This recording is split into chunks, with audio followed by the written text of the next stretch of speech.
kasa, kemudian disediakan sejumlah kapur barus sebagai bahan yang akan mengalami perubahan wujud. Kemudian gelas ukur bunsen yang berisi spiritus dan korek. Kemudian saya menyediakan air untuk proses pembekuan dari cair ke padat. Nah, sebelum melakukan percobaan ini perlu kita memperhatikan safety, bahwa dalam proses pembakaran nanti usahakan jangan sampai uap daripada kapur barus ini terhirup oleh siapa saja, karena itu bisa merusak kesehatan. Oke, kita mulai. Ini adalah kapur barus wujud benda padat. Kita masukkan. Kemudian kita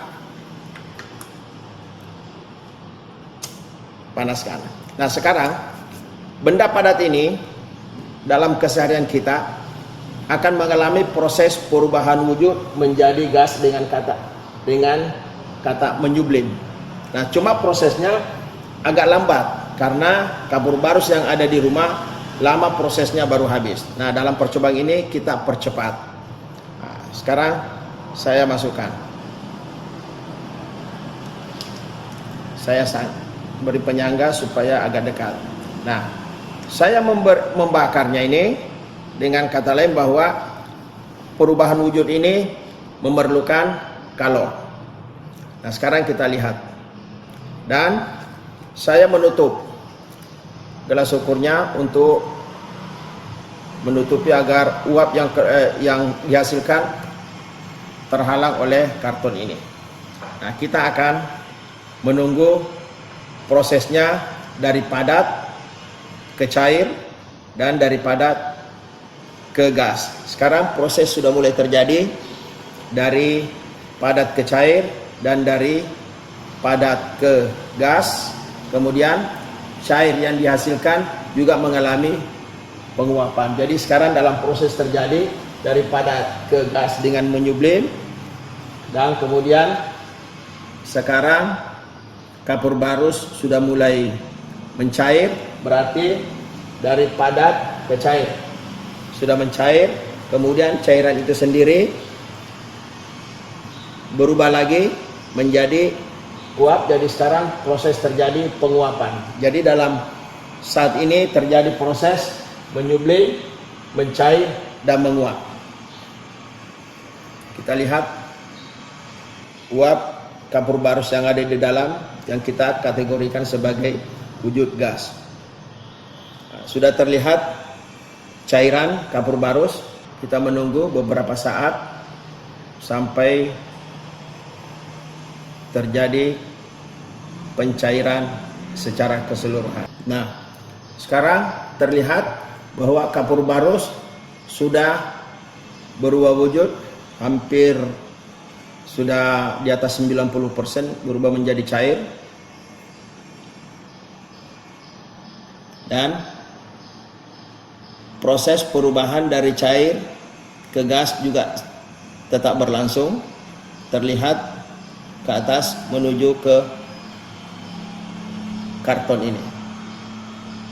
Nah, sekarang jadi selama saya memanaskan wadah ini, maka proses perubahan dari padat ke cair, yaitu menyublim, memerlukan kalor.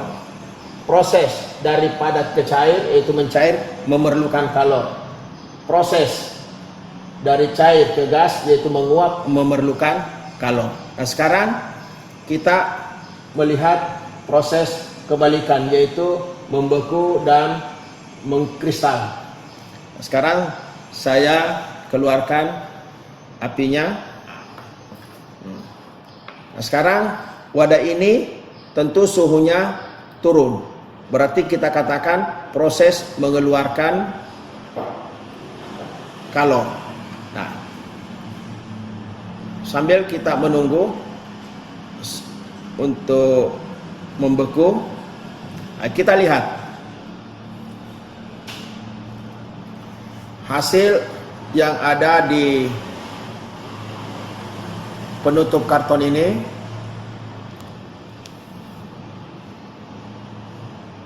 itu menunjukkan bahwa ada proses pengkristalan. Ada proses pengkristalan. Itu menunjukkan bahwa tadi tampak proses dari padat ke gas dan dari cair ke gas. Jadi sudah terlihat prosesnya satu, kemudian dari gas ke padat kristal jadi sudah dua, kemudian dari padat ke cair mencair, kemudian dari cair ke gas itu menguap. Nah, sekarang prosesnya mengeluarkan kalor. Nah, kita akan melihat proses yaitu membeku. Nah, kita akan menunggu ini sampai dingin.